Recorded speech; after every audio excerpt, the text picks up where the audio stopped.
নতুন কিছু ট্রাই করার আনন্দটাই আলাদা। জীবনে প্রথম ডাবের মধ্যে গরুর মাংস রান্না করে খেলাম। আমি ঠিক সেই রকম এক মুহূর্তের সাক্ষী হলাম।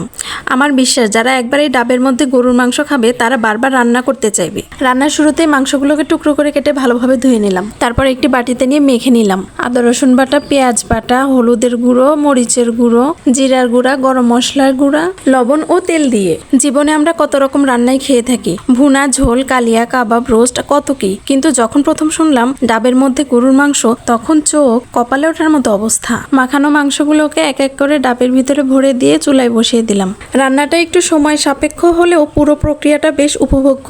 ডাব মানে সাধারণত শরবত বা নরম শাঁস দিয়ে মিষ্টি কিছু বানানো হয়, কিন্তু সেই ডাবেই যদি গরুর মাংস রান্না হয় তাহলে ব্যাপারটা তো বেশ কৌতূহলের। যখন রান্না শেষে ঢাকনা খুললাম, মাংসটা ডাবের ভেতরে একেবারে কোমল হয়ে গেছে আর চারপাশে একরকম নারিকেলের ঘ্রাণ ছড়িয়ে পড়েছে। হাত দিয়ে তুলতেই বুঝলাম মাংস এমন নরম যে চামচ দিয়ে টোকা দিলে ভেঙে যাচ্ছে।